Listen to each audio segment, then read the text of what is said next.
தமிழ் மக்களுக்கு வணக்கம். பொன்முடி கட்சி பதவியிலிருந்து அவருக்கு அந்த பதவியை பறித்து விட்டார்கள் அப்படின்றத ஒரு அறிவிப்பாக, ஒரு மொட்டக்கடதாசி அறிவிப்பாக ஸ்டாலின் வெளியிட்டிருக்கிறார். பொதுவாக திமுகவுடைய வழக்கப்படி பார்த்தீங்கன்னா, அவங்களுடைய கட்சி விதிமுறைப்படி ஒருவரை நீக்க வேண்டும் என்றால், அந்த அறிவிப்பு என்பது எதிலிருந்து வரும்? பொதுச்செயலாளரிடமிருந்து வரும்.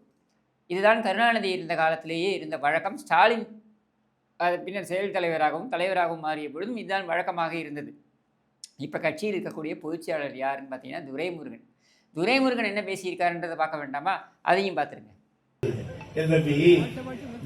இவர் போயிட்டு வந்தாரு, அது இவர் போனாரு, என்னாச்சு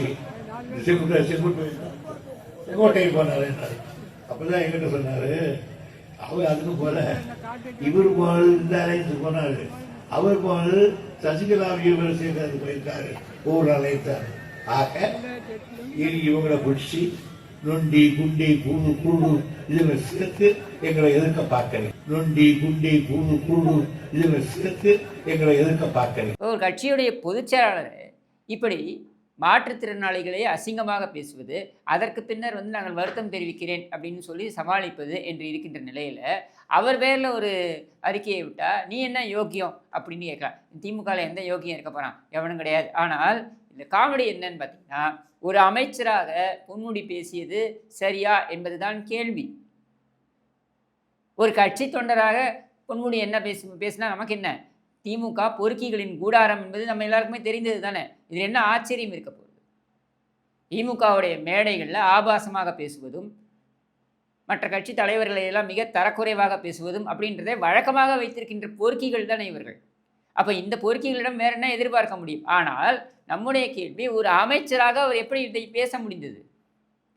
இதை பேசி அவர் அந்த பதவி பிரமாணம் அப்படின்றதற்கே முரணாக நடந்து கொண்டிருக்கிறார் அப்படின்றது தான் நம்ம இங்கே தெரிவிக்கிறோம். அப்போது அதை அவரிடமிருந்து பறிக்காமல், ஏன்னா அதுக்கு உனக்கு முதுகெலும்பு இல்லை, திராணி இல்லை, தெம்பு இல்லை, அதனால் ஒப்புக்கு இப்படி ஒரு அறிவிப்பு, அதுவும் தலைவர் ஸ்டாலின் கொடுக்குறாராம் அறிவிப்பு. அப்போ இந்த இந்த இந்த கட்சியை ஆட்சி பீடத்தில் அமர்த்துவது சரியா? ஒரு அமைச்சராக பொன்முடி பேசியதை முதலமைச்சர் ஆமோதிக்கிறாரா? கட்சி தலைவராக ஏற்க மறுக்கிறார், ஆனால் அமைச்சராக அவர் பேசியது சரி என்று முதலமைச்சர் ஆமோதிக்கிறாரா? இப்படி பேசிய மறுநொடியே அவர் அந்த பதவியிலிருந்து நீக்கப்பட்டிருக்க வேண்டாமா? சம்பவம் நடந்தது கடந்த ஞாயிற்றுக்கிழமை.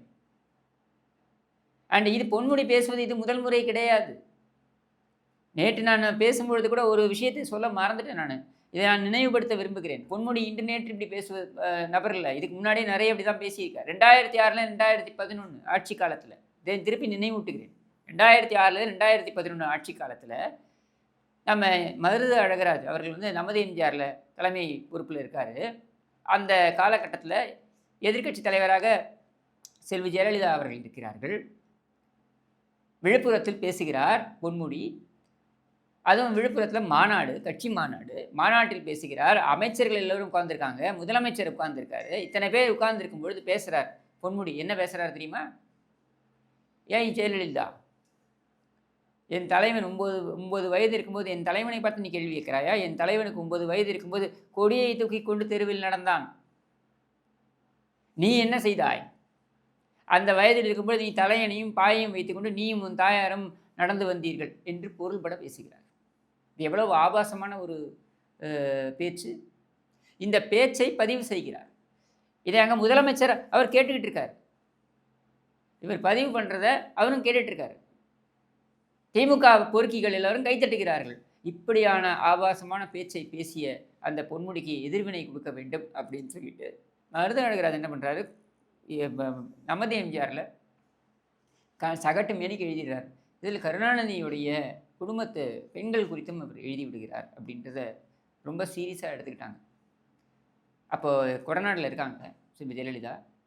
அவங்களுக்கு இந்த முழு தகவல் தெரியாது. ஆனால் நமது எம்ஜிஆரில் அவங்க பார்க்குறாங்க இல்லையா, காலையில் பார்த்த உடனே என்ன இது, இவன் எப்படி கருணாநிதி குடும்பத்து பெண்களை இவ்வளோ மோசமாக நீ பேச முடியும் அப்படின்னு அங்கிருந்து ஃபோன் போட்டு மருது அழகராஜை கேட்குறாங்க. ஒரு பெண் நடத்துகின்ற பத்திரிகையில் கருணாநிதி நமக்கு எதிர்கட்சி என்று இருந்தாலும் கூட அவர் வீட்டு பெண்களை நீ எப்படி அசிங்கமாக எழுத முடியும்? நீ எழுதக்கூடாது, எழுதியிருக்கக்கூடாது, இப்போவே அவனை நீக்கிறேன் வேலையிலிருந்து அப்படின்னு சொல்லும் பொழுது, அம்மா ஒரே ஒரு நிமிஷம் நான் சொல்கிறது கேட்டுக்க முடியுமா அப்படின்னு கெஞ்சுறாரு. நீ சொல்லு அப்படின்னும் பொழுது அப்போ இவர் சொல்கிறார், எடுத்து சொல்கிறார் என்னென்னா, அம்மாவை பற்றி பேசியிருந்தா பரவாயில்ல, பொன்முடி வந்து அந்த கூட்டத்தில் அம்மாவை பற்றியும் பேசுகிறாருன்னு சொல்ல வரும்பொழுதே ஃபோனை வச்சுட்டாங்க. அப்புறம் அவங்க வெரிஃபை பண்ணுறாங்க என்ன நடந்ததுன்ட்டு. அதற்கப்புறம் மருது அழகராஜை அழைத்து கொடநாடுக்கு வரவழைத்து அவருக்கு வந்து ஆறுதல் சொல்லி பாராட்டிட்டு அதுக்கப்புறம் சொல்கிறாங்க, சரி ஆனால் இனிமேல் வந்து இந்த பத்திரிகையில் இன்னொருத்தங்களுடைய குடும்பத்து பெண்களை பற்றி எழுதுவது அப்படின்றத வந்து நீ பண்ணவே கூடாது. எதுக்கு நான் சொல்ல வரேன்னா, இது பொன்முடிக்கு முதல் முறை கிடையாது. இப்படி ஆபாச வார்த்தைகளை பேசுவது, தலித் சமுதாயத்து மக்களை ஏளனமாக பேசுவது, இதெல்லாம் நம்ம பார்த்துருக்கோம். மேடையிலேயே அவர் பேசினார்ல, ஏம்மா நீ எஸ்சி தானே, இப்படி பேசினாரா இல்லையா? அப்போ அந்த உள்ள கிடைக்கையில் இருக்கிறது தானே வெளியில் வரும். இதை ஒரு முறை இருமுறை அவர் செய்தால் பரவாயில்லை, பல முறை அவர் செய்து வந்திருக்கிறார். அப்படின்னா ஹேபிச்சுவல் அஃபெண்டர் அப்படின்னு நம்ம சொல்லுவோம். அப்போ இதை ஒரு வழக்கமாகவே வைத்திருக்கிறார் என்ற ஒரு நிலையில் அவருக்கு புரிய வேண்டும் என்றால், நீ பதவியிலிருந்து விளக்கணும். பதவின்னா உன் கட்சி பதவி கிடையாது, உனக்கெல்லாம் அதை ஒரு கட்சியாகவே நான் மதிக்கலையே. அதுதான் ரவுடிகளோட கூடாரம்னு சொல்கிறேன், பொறுக்கிகளோட கூடாரம்னு சொல்கிறேன். அந்த பொறுக்கிகளோட கூடாரத்தில் ஒன்றும் யோகியன் இருப்பானுன்ற எதிர்பார்ப்பெல்லாம் எங்களிடம் இல்லை. ஆனால் பொன்முடி இப்படி பேசியது ஒட்டுமொத்த மக்களின் அமைச்சராக இருக்கின்ற அந்த பதவியில் வாக்களித்தவர்கள் வாக்களிக்காதவர்கள் அனைவருக்குமான அமைச்சராக, ஒரு பொறுப்புள்ள அமைச்சராக இருக்க வேண்டியவர் பொறுப்புள்ள அமைச்சராக இல்லாமல் பொறுப்பற்ற விதத்தில், அதுவும் இவ்வளவு ஆபாசமாக தரக்குறைவாக மட்ட ரகமாக பேசுவார் என்றால், அதை நீ வந்து அந்த பதவியை அந்த அமைச்சர் பதவியை தானே நீ பறித்திருக்கணும். உன் கட்சிகளை வச்சா என்ன, வைக்கலாம் எங்களுக்கு என்ன? அப்போ யாரை ஏமாற்றுவதற்கு இந்த கந்துடைப்பு நாடகம்? இதைத்தான் அன்னியிலிருந்து இன்னி வரைக்கும் என்னன்னு சொல்கிறோம், கருணாநிதித்தனம். இது பச்சை கருணாநிதித்தனம், கந்துடைப்பு நாடகம். ஏன்னா உங்களுக்கு தெரியும், ஒருவருக்கும் ஒரு பேட்டை ரவுடி மாதிரி வச்சுருக்கீங்க. விழுப்புரத்துக்குன்னா பொன்முடி, திருச்சிக்குன்னா நேரு, வேலூர்னா துரைமுருகன், அந்த பக்கம் வட சென்னைனா சேகர்பாபு, இப்படி ஒரு இடத்துலையும் ஒரு பேட்டை ரவுடியை வைத்திருக்கிறீர்கள். இந்த பேட்டை ரவுடி குறுநில மன்னர்களாக நீங்கள் வைத்திருக்கிறீர்கள். அவர்களுக்கு எதிராக நீங்கள் எதையுமே செய்ய முடியாது. இதுவே வேற ஒரு ஆட்சியில் நடந்திருந்தா, அது அதிமுக ஆட்சியாக இருந்திருந்தால் அடுத்த நொடி அந்த அமைச்சர் பதவியை இழந்திருப்பார். இப்படியான பல சம்பவங்கள், அதாவது இந்த மாதிரி ஆபாசமாக பேச மாட்டாங்க, ஆனால் ஏதாவது ஒரு தவறு என்று வந்து விட்டால் அடுத்த நொடி அந்த அமைச்சர் பதவி விலக்கப்படுவார். அது பதவி போயிடும். அது அமைச்சருக்கே தெரியாது. அப்படி உட்காந்து ஃபைலில் சைன் பண்ணிக்கிட்டே இருப்பாங்க. பார்த்தா ஜெயா டிவியில் ஸ்க்ரோல் ஓடிட்டு இருக்கும், பதவி போயிடுச்சுன்ட்டு. அதை பார்த்து தான் அமைச்சருக்கே தெரியும், ஓ பதவி போயிடுச்சு போல இருக்குது அப்படின்ட்டு. அது ஒரு ஆளுமை. நீ எல்லாம் ஆளுமையா? உனக்கு எதுக்கு முதலமைச்சர் பதவி? அதை வச்சு என்ன பண்ண போகிற? அதனால தான் உன்னை பொம்மை முதலமைச்சர்னு சொல்கிறது எதுக்குன்னு இப்போ புரியுதா? ஒரு தவறு செய்கின்ற, அப்பட்டமாக தவறு செய்கின்ற, இது வந்து ஏதோ திரைமறைவில் நடந்த விஷயம் இல்லை, 4 சுவருக்குள் நடந்த விஷயம் இல்லை, பொது மேடையில் அப்பட்டமாக நடந்த ஒரு அத்துமீறல். அப்போ பொது மேடையில் அத்துமீறல் நடக்குது அப்படின்னா, உங்களுடைய கட்சிக்காரன் வந்துட்டு கலைமொழியோட கூட்டம் நடந்துக்கிட்டு இருக்கும்பொழுதே, மகளிரணி கூட்டம் நடந்துகிட்டு இருக்கும்பொழுதே போய் பெண் காவல்துறை அதிகாரியிடம் சில்மிஷத்தில் பண்ணுவான். இது உங்கள் கட்சிக்காரன் பண்ணக்கூடியது. அதுக்கே பார்த்தோன்னா நீ நடவடிக்கை எடுக்க முடியாமல் நீ என்ன பண்ணுற, அவங்கள வந்து வாபஸ் வாங்க சொல்கிறேன் அந்த புகாரை. இந்த அளவுக்கு தான் உன்னுடைய கட்சி வந்து மதிக்கின்ற லட்சணம் இருக்குது. அதுவும் பெண்களை வந்து மதிக்கின்ற லட்சணம் இந்த அளவில் தான் இருக்குது.